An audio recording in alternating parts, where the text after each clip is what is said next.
Sorry, guys. There's sometimes lags. Hello! Hey, Welcome! beautiful, how are you? Good! How are you? I'm great. This is so exciting. It is. I can hear you, and for a second there wasn't any sound, but I think we're good now. You can hear me now, though? Yes. Okay, awesome. There's sometimes a lag. I've been watching a lot of lives and seeing all the different things. Yeah. Keep us updated, like viewers, if you can hear us or not. There's sometimes a lag, so we might not always get it right away. But anyways, welcome. We're so excited to have you.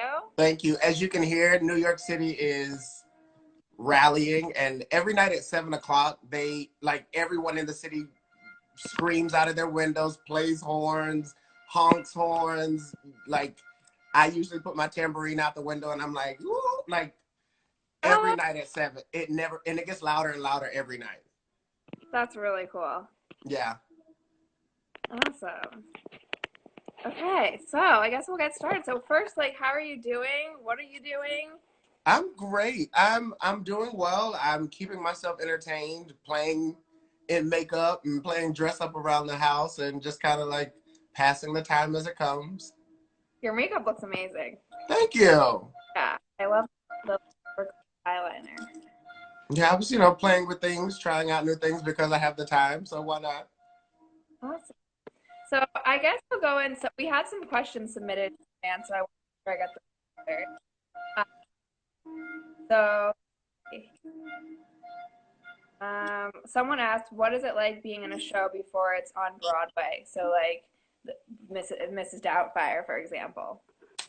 It's quite an interesting experience. It's something I never even thought about getting into musical theater. Like I moved out of North Carolina to New York at 18, and I was like, I'll just audition for things and be in shows that are created. But then someone has to create them.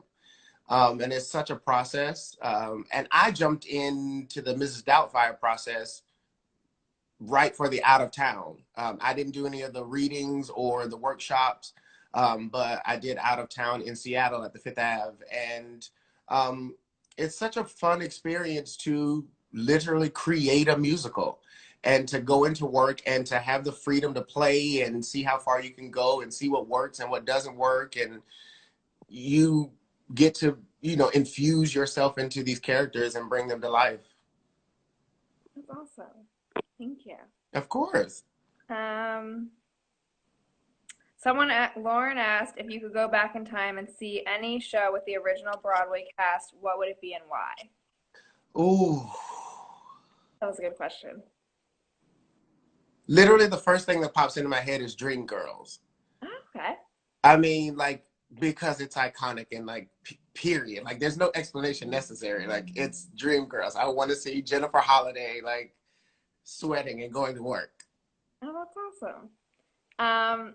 She also asked, how was your Kinky Boots experience on tour different than on Broadway? So for those tuning in, Jay was Lola in Kinky Boots when it came to DPAC twice, and then he went on and played it on Broadway.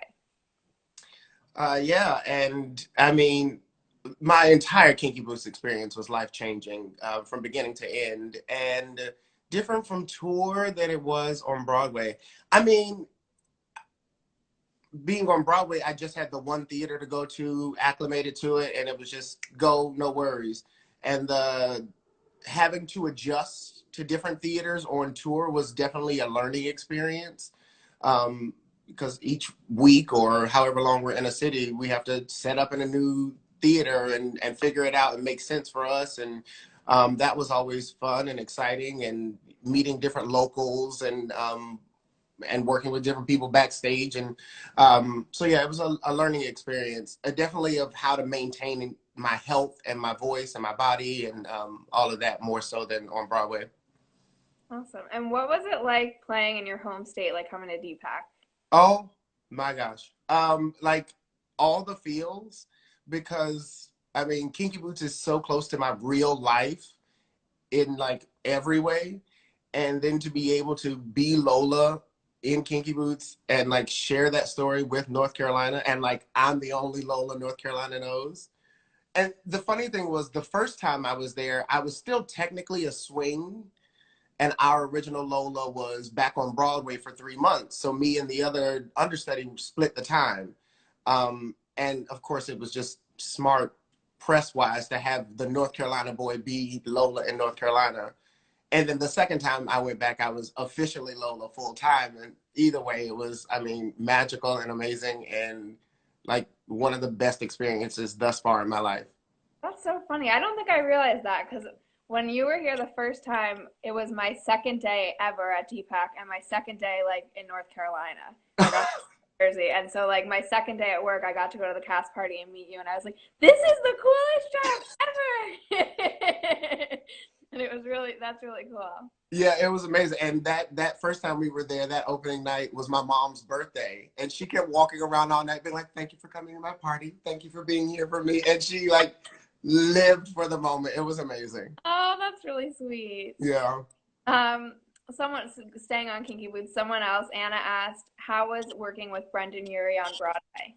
It was amazing. I love him. He's one of my besties. We keep in touch. And I mean, I learned so much from that guy and he's everything. Awesome. And then Lauren asked, I saw you as Lola on Broadway. What is your favorite part about performing? My favorite part about performing ever is my intention is to just reach at least one person in the audience. If one person is affected, my job is done. Um, I I have always just in art and in performing, I aim to make people think differently, feel differently, like leave the theater with something, um, which is why I take every opportunity to like judge and give a glam and like it's fun to make people think and to start conversations, and that's what we get the opportunity to do on stage every night. You definitely did that for me because that's still been one of my favorite Broadway shows. And when I saw it with you, that was the first time I ever was exposed to that story. Oh, thanks. Yeah. Um, Alexa asked, when did you realize you wanted to pursue a career in theater? It wasn't until maybe my junior year of high school. But for sure, like senior year, I was like, well, I got to figure something out. But yeah, up until then, I was going to study communications, PR. My mom wanted me to go to law school and be the next Johnny Cochran. Like, and I was gonna do that for them, for my mom, for my dad, like go do something safe and secure. And then I was like, but it's my life to live. Like that doesn't excite me. It doesn't make me like. And I took the leap of faith.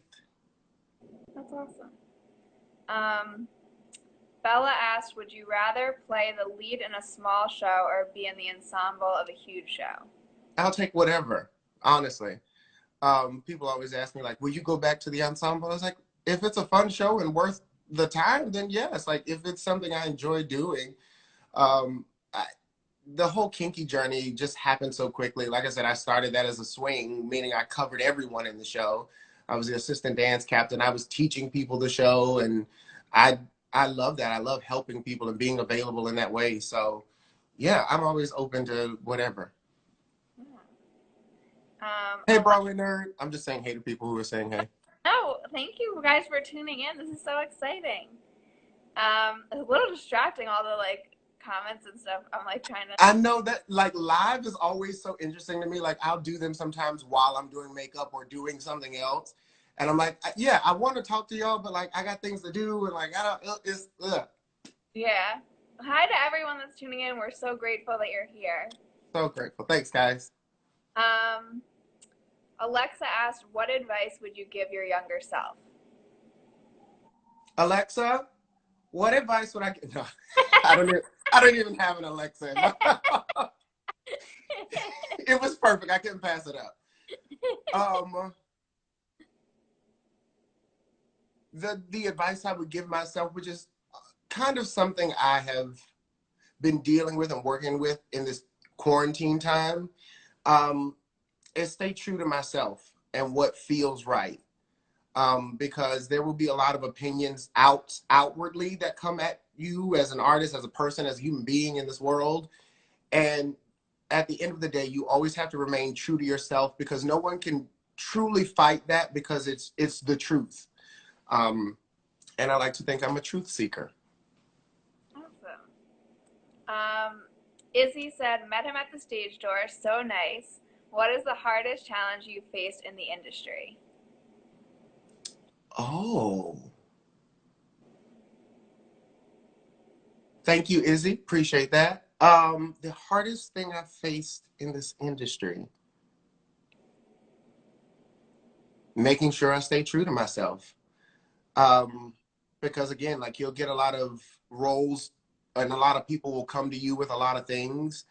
And sometimes it's hard to be like, that's a great role. That's a great opportunity, but no, it's not right for me. Or, making those decisions of what's right and what's not is not always easy. Awesome. McKenna wants to know, what are some pointers for new actors? Keep people in your life who don't allow you to be delusional. It's one of my favorite things to tell people. Like, the people I keep closest to me are friends who don't mind telling me the truth for me. They know my heart, they know my ministry, they know where I shine. And a lot of times people will surround themselves with yes men or people who just, are big cheerleaders, but not necessarily telling them the truth. And a lot of times I have experienced, we all have dreams and goals for ourselves and things we want to attain. Um, but sometimes you have to think, like, all seriousness is like there's some truth to, like, you have to fit in where, like, get in where you fit in, and you may see yourself as the next Elphaba, but really, like, you're, I don't know, someone else, or like a costume supervisor. And there's no shade in that. It's just the truth of knowing your lane and staying true to that and keeping people who aid in you becoming your best self. That's great advice. I want to switch gears a little bit and talk about like the times and what's going on. Yeah. So, what are you doing during this time, or like, are you doing like more creative pursuits or both? Like, is Miss Doubtfire still rehearsing virtually? No, we're not. Well, last Sunday was our it was supposed to be our opening. And so we did a big Zoom call with everyone, and we ran the show on Zoom, just for us and our producers and everyone on the team. And that was so, it was more emotional than I even expected for myself. Um, so that was amazing. But other than that, I've been a free spirit in my space. I live alone. Thank God, because and this is my first thing alone, but I love my me time in my space. And so I've allowed myself a lot of freedom. I'm normally the kind of person that likes to put things back in their place and like everything has its where it belongs. But honestly, I leave things out just to be reminded. Like, I ordered a keyboard to start learning how to play and to, create and to see what comes of that. So I leave it out. I There's a wig on my dining table now, and like my sewing machine is out, and I have notebooks left around that I'll write in if an idea comes to me, or a sketchbook if I feel like drawing something. And I've been taking a lot of time to just like center myself, check in with how I've been operating and how I choose to go forward beyond all of this. Thank you, my Buiko 321. She said I was inspirational, so I was like, what? Someone also asked Ian Gallagher Fitzgerald, who was one of the angels on the tour. And I was like, I recognize that name. yeah, and we did it on Broadway together. He said, what is something something from home you always bring no matter what?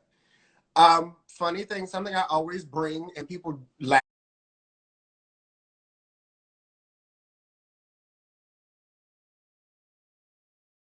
at me all the time, and I'm wearing them right now, are my Crocs. Oh my God, that's so funny. They're the perfect backstage shoe. And it's easy to just slip on and go, and you don't have to worry about safety, and there are always nails and things and all kinds of stuff backstage you never know. And I got them originally because my grandfather died and they were home. They were in his house. And I was like going on a cruise ship at the time. And we always had to have closed toe shoes, even in our crew areas. So I was like, well, great. A Croc is the best thing to have in that kind of area. And I've had them ever since, and I take them everywhere. Wow. And I keep adding charms. One of my friends gave me heart charms. And whenever I find heart charms, I just add them to it or whatever I think is cute. The best part. I have a pair too with charms. Yeah. Um, I was gonna ask you, I forgot what it was, but you had something, maybe it was like your passes from all the shows and you said you were gonna like make a coffee table out of it or something. Did you end up My key cards from okay. all the hotels. Else.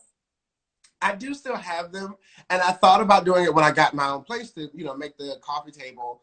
But then I was like, I know my friends, and they like to put their feet on things, and if they put their feet on my coffee table, we're gonna have issues. So I got an ottoman instead. But I'm still thinking of how I want to create a piece of art out of them. I still have that. Yeah, I liked that idea. I think that's really cool. Um, that So, young lady's name was Maria, and she said, yeah. "What made you want to start acting?" It's something I've always done natural. Like I've always loved the arts. I can remember when I was like 5 or 6, we had VHS, or it may have come on PB. No, we had the VHS of it for whatever reason, of Porgy and Bess, and something about that like ignited. I was like these Black actors and actresses like telling this story, and it was just something that just like sparked in me. And then The Wiz has always been one of my absolute favorite movies, like of all time. And I love how entertainment, the arts, like affects people. I've always been very sensitive. My mom laughs at me all the time. Like the Fantasia Barrino Lifetime movie comes on, and I will be in tears. And my mom is like, "Really, son? Really?" And I'm like, "It's just look at the story and look how." And I'm like, so I've just always loved affecting people in that way, and again, making them think and feel. Yeah. Um, Broadway Nerd asked, what was your first leading role? What did you learn from that experience? my first Broadway role was Lola. Um, and that was my first big show that I've ever done. I did a regional production of Color Purple, but I was in the ensemble. But that was my Broadway debut, and I learned. We could go all day about that, so much. But again, I learned how to be true to myself and let that and lead with love in that way. And yeah, you can't fail. Just be who you want to be.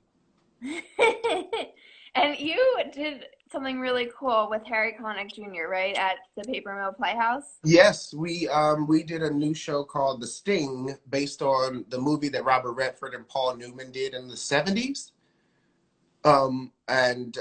Yeah, we created that musical. It was, headed to Broadway, but then everyone had other things to do, and so it kind of fizzled out. But we had the most amazing time, and Harry Connick Jr. is one of the.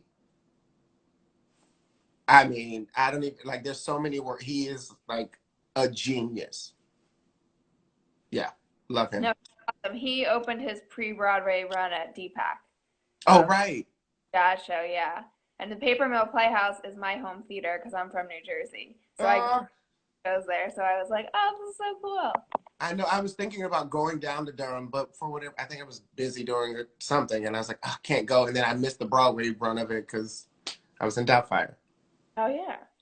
So we have, it looks like there's 4 questions that were submitted. I'm afraid to click on it because I just don't know what happens, but I'm You going can to. do it. I have faith in you. Okay.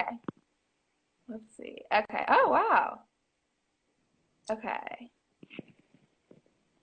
Um, Well, while you figure that out, sustainably, Sarah says, "What was your favorite Saturday Slay Day outfit? They were all fire. Thank you." So for those of you who don't know, every Saturday when I was on Broadway, I would go out on this at the stage door and sign in full drag. And I would just like create these different looks. And oh God, what was my favorite? I think it was my last Slay Day, which was this like sweetheart strapless gown, mermaid style floral print. And I had bought it while I was on tour with Ian. in San Jose, California, and we were just like walking around Group USA or whatever, like prom dress, wedding dress store. And we were just being silly and walking through and like looking at different things. And as we were leaving, we found this dress. And he was like, "Oh, if it's in your size, you have to try it on." And so there was one I tried